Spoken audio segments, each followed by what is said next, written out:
If you had a chance to directly impact how people saw beauty today, would you take it? Welcome back to Beauty Uncovered, sponsored by Olaplex. This week, I am talking to Krisha Buenaobra.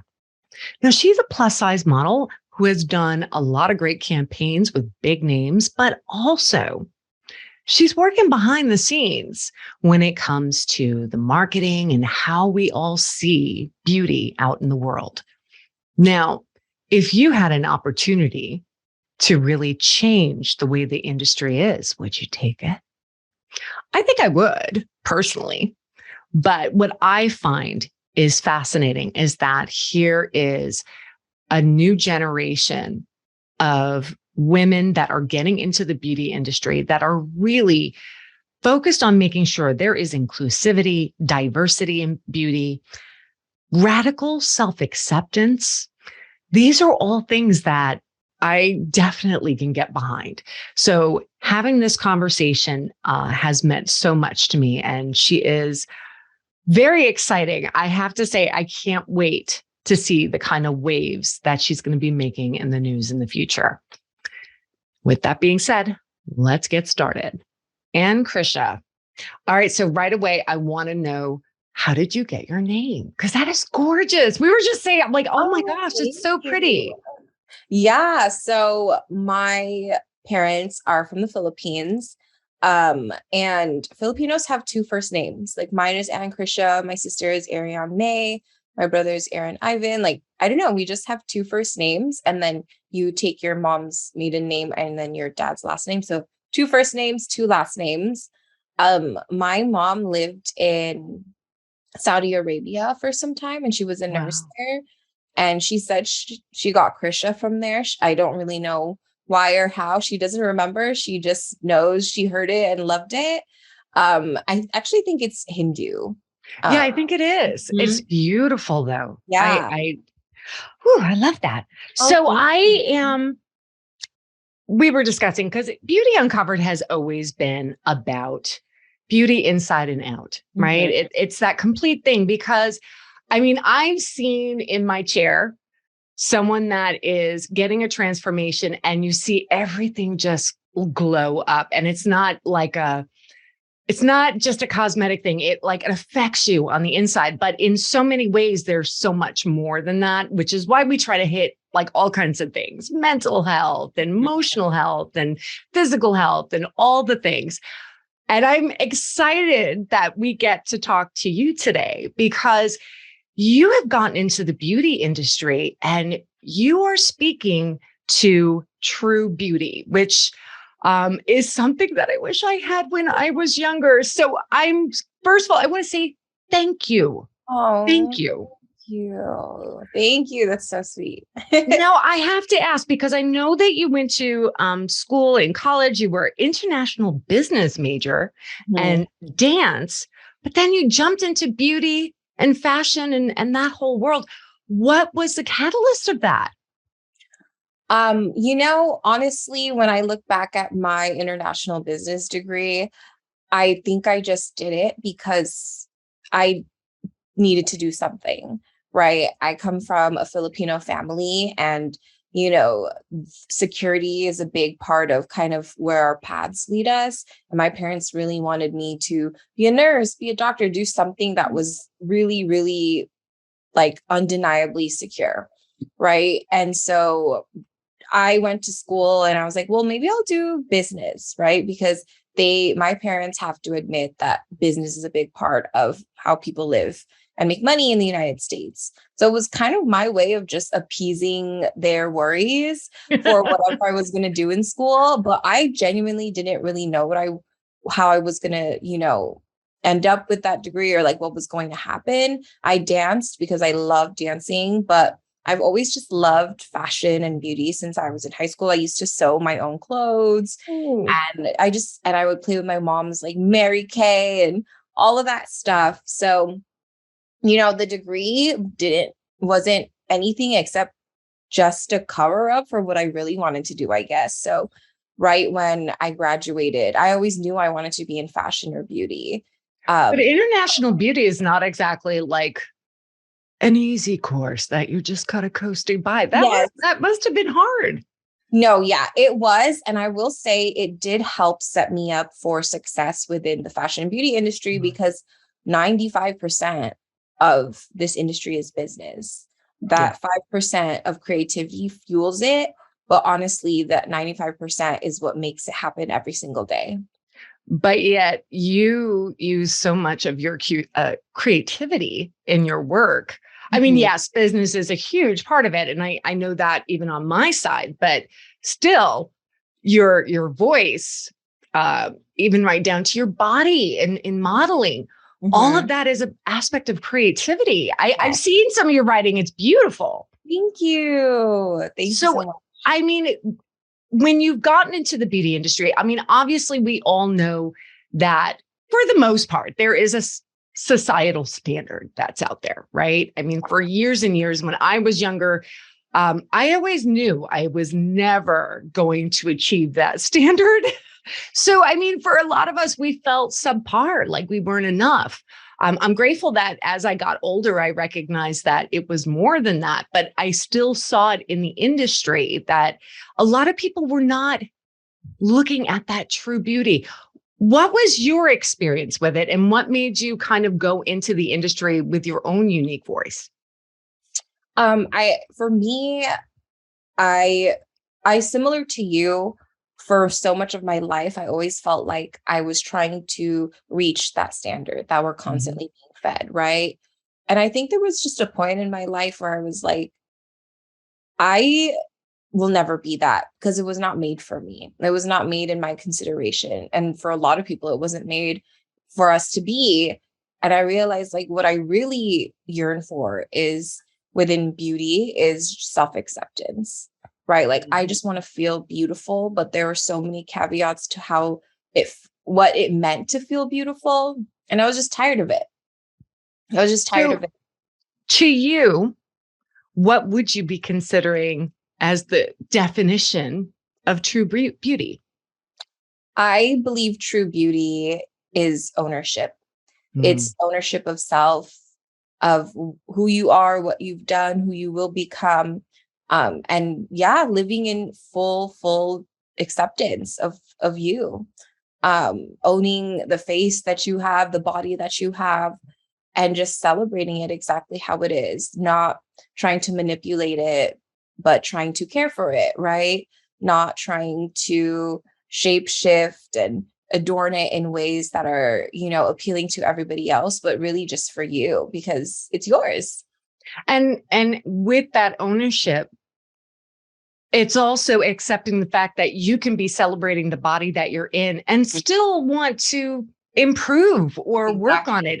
And that's acceptable. It's not a shame. That is a big thing that I've actually been working on, over the last couple of years, is how those two can exist together, right? That's a hard one to wrap your brain around. I'm not going to lie. Because I've had the same issue. Because we're used to improvement stemming from discomfort and stemming from we don't like what we see. We are trying to change it.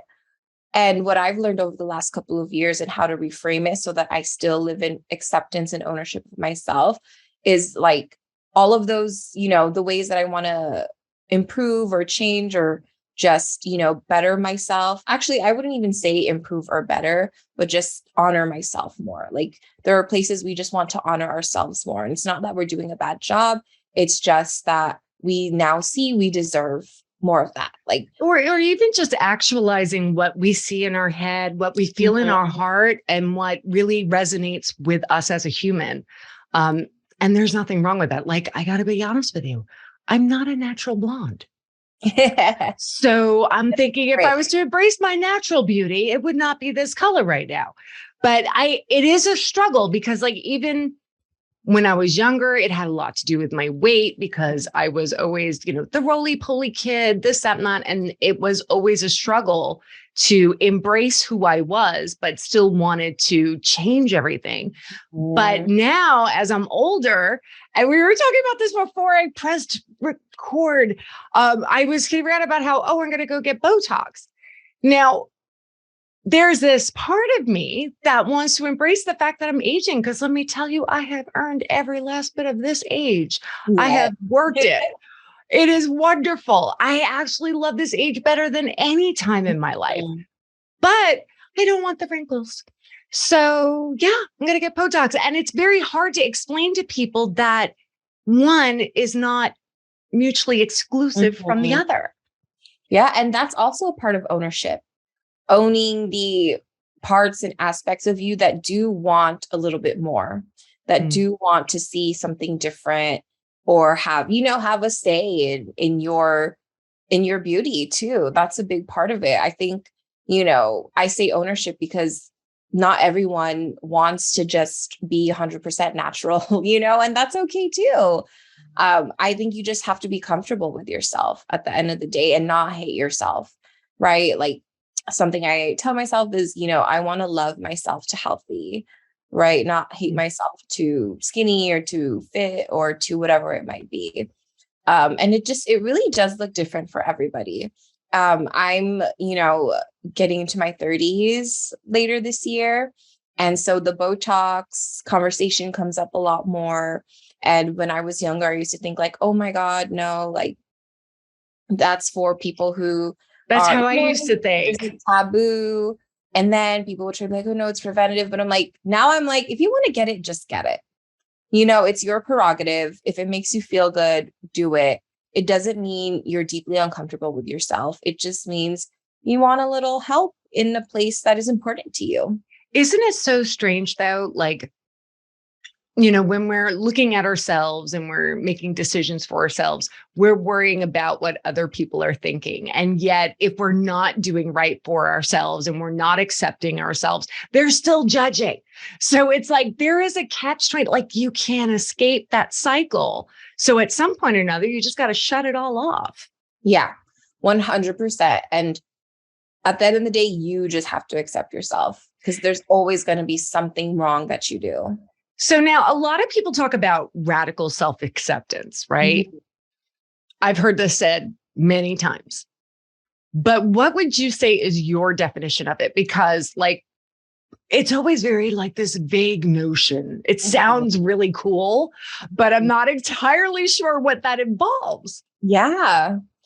I love this question. For me, radical self-acceptance feels like freedom.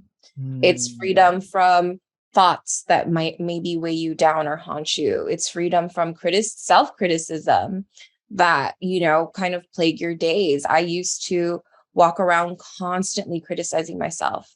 Like I would look at my reflection in the mirror and just start picking. And that's not freedom, that doesn't feel light. I think radical self-acceptance should have you feeling free and light. And, if that means getting Botox for yourself or whatever it might be without your own self-judgment or the care of what other people say around you, and that makes you feel free and light, then you've accepted yourself. It's very hard because we all have that generational curse. Unfortunately, and I'm not saying I'm trying to blame my mother or anything like that. But I'm saying it unfortunately is generational. I mean, it's something that's been passed on forever. It is. And that's why the weight is heavy. That's why the judgment is heavy and it lingers and it's so hard to get rid of. And that's why the idea of radical self-acceptance feels like esoteric. Like it feels like, what does that even mean? Because all of those years and years of, judgment that's been passed on and of everyone who came before us weighs on our shoulders. So we don't even know what it looks like to be free. So let me ask you something. Do you think that social media has made it easier for like radical self-acceptance only because I feel like more people are just putting themselves out there and saying, this is who I am? Or do you think it's more difficult because for every person that's putting it out there, there's some troll going on there saying something and you have to be able to put blinders on? 100%. That's a really great one. And there's two sides to that answer. I think on one hand, from a creation perspective, social media has made it a lot easier for self-acceptance and for stories of self-acceptance to be shown, to be shared, to be created. and to be consumed, right? And that is opening up a whole other space for people to feel good about themselves when they're seeing all these different creators and sorts of people just gain recognition and be seen. Um, on the other hand, like you said, it also leaves room for people to really, really be able to shut that down as well.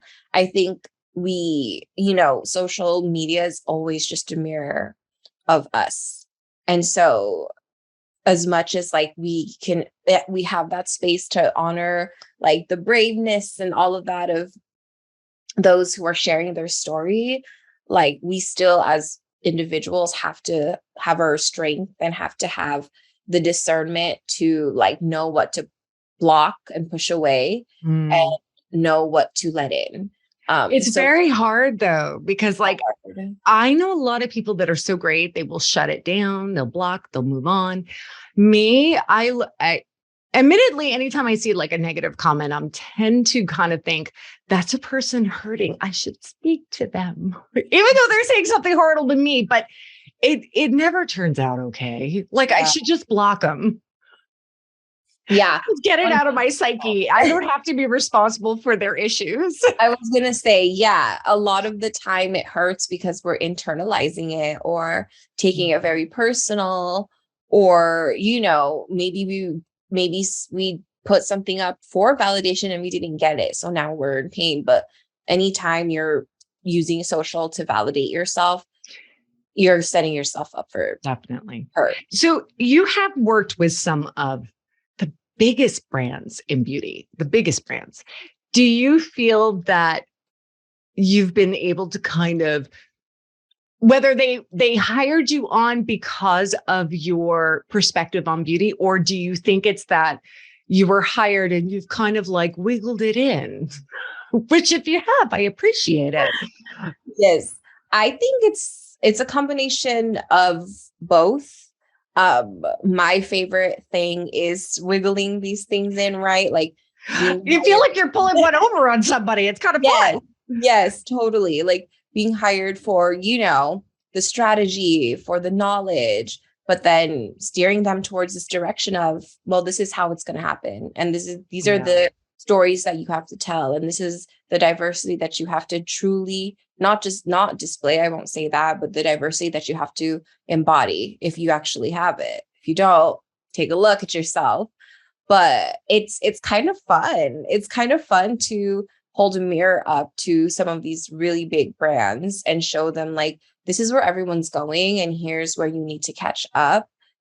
Otherwise, you're about to get left behind. It is interesting because I definitely have seen over the past, I want to say 5 years, a big shift in certainly in diversity. Mm-hmm. But I have to admit, I'm still a little disappointed that they haven't gotten onto the body inclusivity. Like some have completely gone on board, and bravo to them. I will shop with them because in my opinion, I want to see it all. Whether I'm shopping for myself or I'm shopping for my girlfriend. She's, a size 24, not the size same as me, but we'll sometimes look at the same clothing. She's, I've known her since we were 13 years old. We have a lot of the same style. So, we kind of look at that stuff, and to not have representation on there, it's a lot harder for her to figure out whether or not that's going to be appropriate. I 100% agree with you. I actually just came from New York Fashion Week, and the biggest thing for me and a lot of the people that I was there with watching the shows were all like, what is going on with the diversity on the runway? And sure, maybe those designers didn't make those clothes for me or anyone else above a size, 4. But then what's the point of making those clothes? Or what's the point of wanting, being a brand that wants to sell to people when you're selling to such a small group? And I don't know, they might say it's the art, it's this, it's that. But then there's a part of me that's like, well, I think. So why isn't a plus size art? Yeah. Why isn't plus Why size can't art? they be the muse? Yes, exactly. And if that's your art, all well and fine, but I also feel like we need to stop putting such an emphasis and so much praise around, these clothes and these fashions that are really only meant for a small group of people. And it could still be their art, and it could still be their, whatever they want it to be. I'm not saying we have to force people to be inclusive if the designer or the brand. No, but I mean, is not the brand. look, if you have watched anything in the month of September, right? We're airing this in October. I'm saying if you've watched anything in the month of September, you saw Lizzo looking like a piece of art. Literally. Like a gorgeous, I know there were some people that criticized it because it was so voluminous, but I'm sorry. I was living for it. I don't care what size you were. She was stunning. Yes. Stunning. 100%. So how difficult is it? It's not. That's exactly. It's super not difficult. And I think my perspective is, you know what, fashion, do what you want to do. But I think as a broader society, it's just like, there's no need to praise or be excited or think so highly about brands or designers who aren't doing good work in inclusivity or anything else, because at the end of the day, they're self-interested. But we're feeding that self-interest, and then we're asking, why are we not being represented? But we're turning to the wrong people, or we're looking to people who don't think about us in that way at all. Even in some of the beauty brands that are makeup or whatever, some of the same issues. I think some are getting a lot better too. They're starting to show, I guess you would say, a broad spectrum of people. Yes. From whether it be age, size, ethnicity, sexual orientation, it doesn't matter. I feel like they're starting to be a lot more inclusive, at least in that. Or am I wrong? Or am I not seeing it right? You are right. That is why I gravitate towards beauty so much more. Yeah. Is because they show that range a lot more. And it's not showing range to check boxes, which I think fashion does a lot. As a model, when I've worked with clothing brands, athletic wear, I'm always hired as a size, right? But for beauty, I'm hired as a person, as a look, as part of a larger story that they're telling, showing like beauty as it exists, in so many different places. So that is why I do gravitate towards beauty. And you're totally right. They're tapping into diversity and inclusion in the right way, which is not by checking off boxes, not tokenizing, okay, we need this kind of person, but genuinely looking at models or whoever talent they might hire and putting together a story based on kind of, what they're seeing and the different looks. So that's where I feel like you're leading me everywhere I want to go in this conversation. Krishna, I love it. Because I want to talk about storytelling, because in beauty, yes, we can see the results of anything, whether it be makeup, hair, clothing, but in the long run, it's about making those emotional touch points, right? And I'm finding more and more, especially on like social media and whatnot, there's more storytelling going on. Something I feel like sometimes I got to work on, because I tend to be like, a lot of my listeners know I do hair facts from a professional. And I just like to give facts and help to give basic information. But yeah, sometimes you got to get into that storytelling to draw them emotionally. Yes. How do you do that in beauty? Yeah. In beauty, it's about personability and personalization.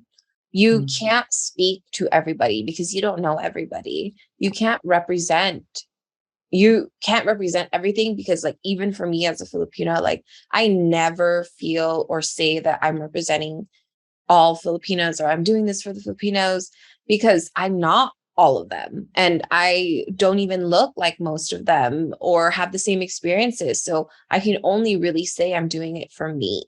And those emotional touch points are created through your own personalization of your content and just sharing your point of view. That's really where it is. And if you share your point of view and people happen to connect with it, that's amazing. That's all we can ask for. But I think when it comes to storytelling and personability, it can't be too strategic. Otherwise it comes off inauthentic. Yeah. No, I've noticed that. I think sometimes there's a very fine line between the sales pitch and really just speaking from the heart of what your experience is. Totally. Do you find that there's even like a shift with that? Because I find a lot of times I'm watching people and they're hardcore giving those sales points. They're giving that, what do they call them? See, I'm so good at this stuff that I know exactly what the phrase is. It's when they give that pitch. Okay. Yeah. They're supposed to create their content, this and that, and then they're told by whatever brand, we want you to pitch this, and they have to pitch it. And then it just ruins the story. Yep. It really is kind of taking away their social equity, isn't it? Yep.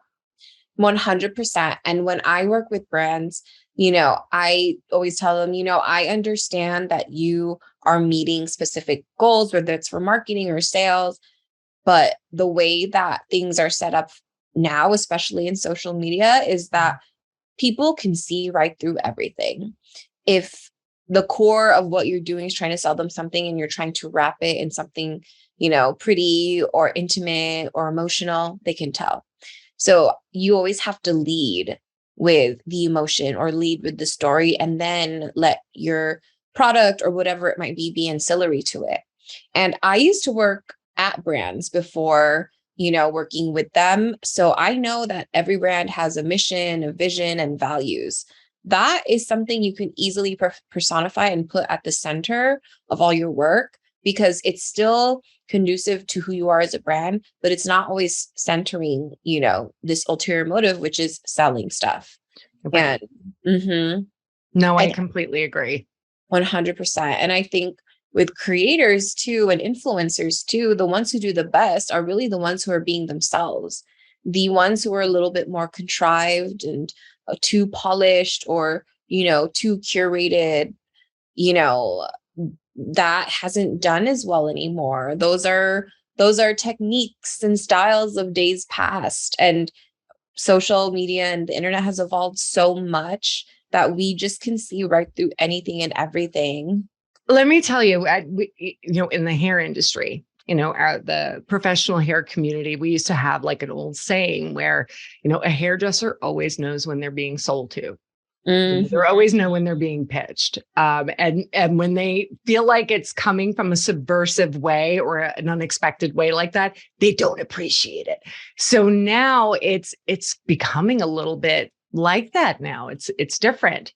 But I have to say, though, as a person that, like, if I follow someone and I respect them, I mean, it's not any different than me Googling to find out like what's the best website for whatever app, and they're giving me a breakdown of what they think. Now they might have an affiliate link, but that whatever, they just explain to me why that's their favorite, and because I respect them and they want high quality, I know I want to go with them. Yeah, that's also something I'm seeing a lot of people jumping from brand to brand, and that's like, is it the highest paycheck, or is it because you really do genuinely love the product?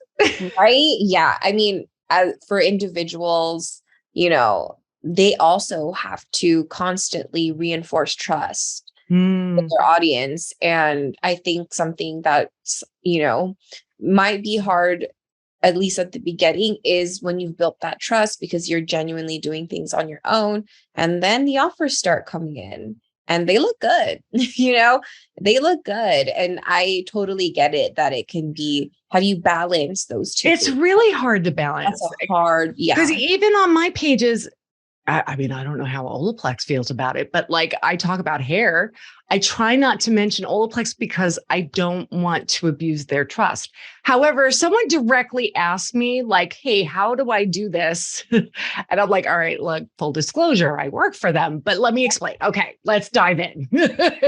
But sorry. Yeah.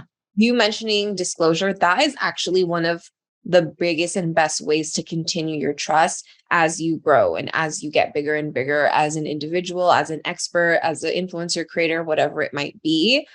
I've seen that work really, really well for some big creators within fashion and with beauty, of just disclosing, like, I got this as a gift. I was asked to review this.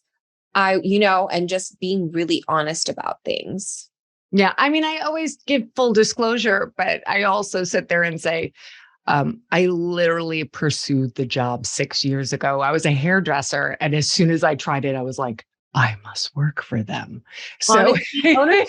Love it. I'm a fan. So, but I mean, I do feel that weird balance of wanting to make sure that I'm not abusing anyone's trust and making them feel like they're coming on for a commercial.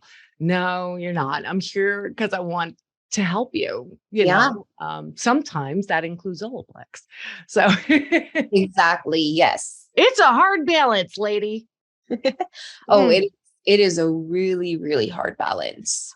I want to circle back actually to something you were saying, and of course I go down the Mary Squirrel way, but I want to talk to you a little bit also. I know that you were mentioning you were Filipino, but there's a big rise in the Filipino beauty brands right now.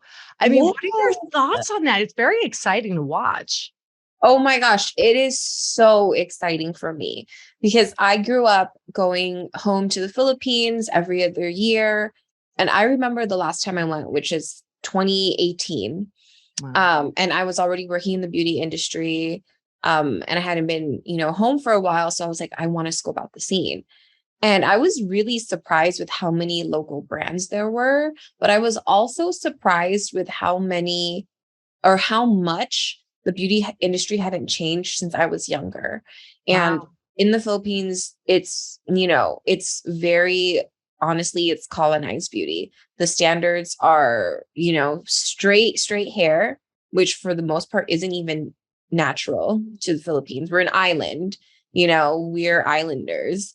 But anyone who has, naturally straight hair that's Filipino, there's typically like some colonization that happened. Yeah. And then really light skin. So very, very light. People like to bleach their skin. And so, yeah. And again, not endemic to Filipinos. Like we're an island, we're an archipelago. So when I came back, I was surprised that that's still what it was. People still wanted the jet black straight hair and the light skin. And a lot of the beauty trends take or a lot of the beauty trends are informed by East Asian beauty trends. And so for me, I was like, oh, we need our own things, like ownership again, always back to ownership. Like what's the beauty that we want to embody that we've always had and always embodied, right? So now seeing brands, like Sunny's Face come to the US, so exciting. Also, some new brands pop up, like Multi is a great new Filipino founded brand that I'm really into. It's exciting because it's showing ownership. Like it's showing like, okay, we're going to do our own thing. We're going to do what we want to do. And that's like, that makes me so happy. It makes me want to like go back home to the Philippines and see what else is new or what else is there. But yeah, I love it. And I love seeing a lot of Filipinas in the beauty industry too, whether they're creators, editors, founders. There's just so much more of us. And it's really exciting. So do you find yourself, I mean, considering the vast experience you have, I mean, it's so multifaceted and also that business degree. Do you ever think about starting your own brand? Because I sit there and listen to someone that's in the industry trying to live as authentically as they can and do the right thing.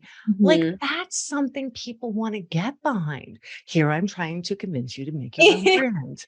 I, Oh my gosh. I mean, it would be fascinating. I have thought about that and I've actually been told this. I think for me, if I were to start a brand, definitely would want to fill a specific mission or white space, right? Like I Mm. look at, like Selena Gomez, who made Rare Beauty um, for makeup that was friendly to her lupus as um, for her. And like, Amy Liu from Tower 28, who made amazing sensitive skin, eczema friendly, all eczema certified, makeup, which I use because I get eczema. And it's just like, oh, we needed this.